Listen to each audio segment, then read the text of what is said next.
Salutations musicales et bienvenue dans Connotation.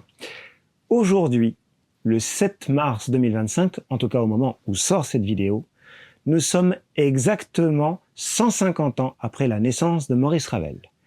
Par conséquent,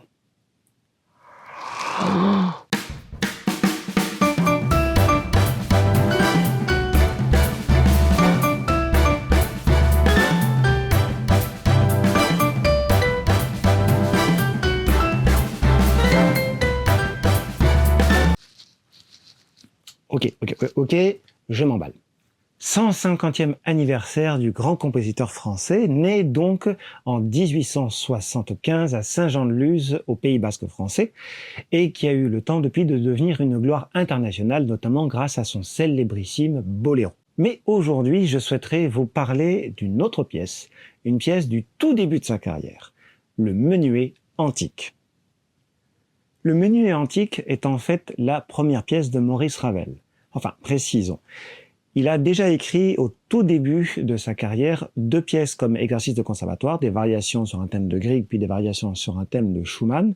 Il a également écrit sa première pièce personnelle, une pièce intitulée Sérénade grotesque qui sera éditée bien des décennies après sa mort et qui rend hommage au musicien Emmanuel Chabrier.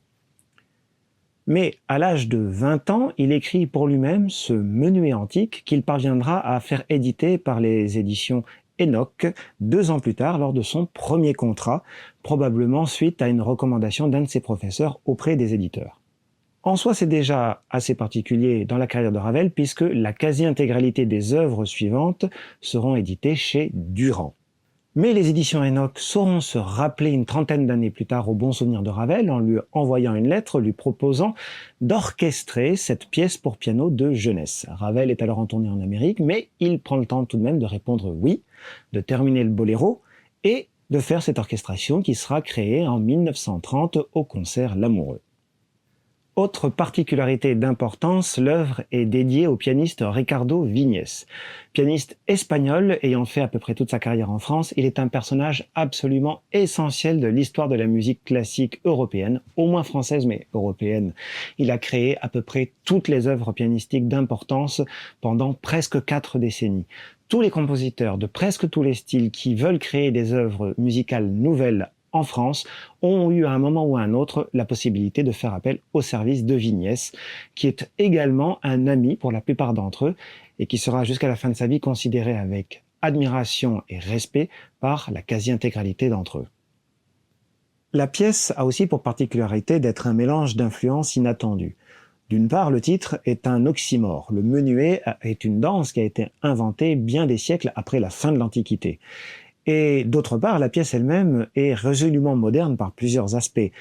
Elle propose d'entrée de jeu des sonorités extrêmement dissonantes et agressives, qui détonnent aussi bien avec le caractère un peu ancien et classique du menuet, qu'avec le caractère solennel et archaïque que l'on associe au terme antique. Ravel, en fait, à travers ses influences, joue avec les codes du conservatoire. Pour être précis, avec les codes de l'écriture des exercices d'apprentissage de la musique au conservatoire. Quand on va au conservatoire à l'époque, on apprend à écrire dans le style des grands maîtres, que ce soit Jean-Sébastien Bach, Beethoven, Mozart ou bien d'autres, et l'on apprend à maîtriser une série d'exercices efficaces mais quelque peu académiques et extrêmement scolaires. Il manque un petit peu de souplesse et d'expression musicale parfois. Ravel s'amuse à respecter presque strictement la plupart de ses styles musicaux et de ses exercices, mais en les poussant un cran plus loin. Les dissonances sont tout à fait respectueuses des règles apprises au conservatoire, c'est simplement que Ravel ose aller jusqu'aux dernières limites de ces règles. Sur le plan rythmique également, Ravel prend certaines audaces. D'entrée de jeu, le thème est syncopé, c'est-à-dire que, au lieu de tomber strictement sur chacun des temps de la mesure, une mesure à 3 temps, comme dans tous les menuets, une bonne partie du thème joue à être légèrement décalé, à être à contre-temps. Cette liberté rythmique, Ravel le prend aussi dans la découpe des phrases. Elles peuvent parfois, au lieu de suivre strictement les 3 temps de la danse, s'amuser pendant un certain temps à se découper à 2 ou 4 temps et retomber au bout d'un moment sur leurs pieds. Cela crée une sensation de liberté rythmique, mais aussi et surtout de souplesse. C'est là le plus grand intérêt de cette pièce. Un mélange de souplesse et de rigueur, presque une sorte de pied de nez au conservatoire de l'époque, d'un certain point de vue, le fait d'utiliser leurs propres règles pour dépasser le cadre habituel de leur expression. En tout cas, on peut l'imaginer ainsi. Ravel présentera la chose un peu différemment à ses professeurs. Dans les années 30, au moment de la mort de Maurice Ravel, le critique et compositeur Roland Manuel écrira un très beau texte en hommage au compositeur où il parle de cette première pièce. Il indique qu'il avait eu entre les mains un exemplaire dédicacé par Ravel à l'attention de son professeur Henri Guis, et dans lequel il marque comme dédicace cette œuvre un tenté rétrograde. Un tenté est une vieille tournure déjà désuète à l'époque de Ravel, ce qui montre son goût pour ce genre d'archaïsme. Et rétrograde veut tout dire. Ravel s'amuse à faire passer ses audaces comme autant d'éléments imitant la musique ancienne, presque à la limite de l'inacceptable, mais seulement presque. Pour terminer cette vidéo, sachez que les vidéos de plus grande ampleur vont bientôt reprendre. Je vous remercie beaucoup en tout cas de continuer à suivre la chaîne. Nous aurons l'occasion de reparler de Maurice Ravel, aussi bien au conservatoire que beaucoup plus tard, mais nous aurons aussi l'occasion de parler de quelques autres. Il y a toujours un épisode sur Satie pour conclure cette saga-là, et nous parlerons d'autres musiciens tels que Claude Debussy ou Déodat Séverac. Restez sur la chaîne, ça arrive très bientôt. En attendant, portez-vous bien. Ciao.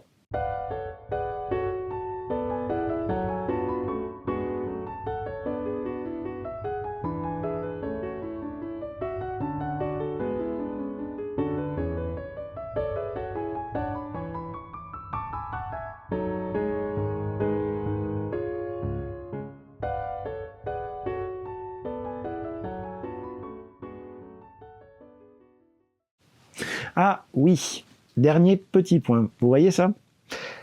Non, je ne me suis pas fait voler un livre. En fait, je l'ai prêté. Mais il y a un petit truc en plus. Je vous laisse la surprise. C'est pas bien méchant, mais quand je le récupérerai, je vous raconterai ça dans le détail. À plus!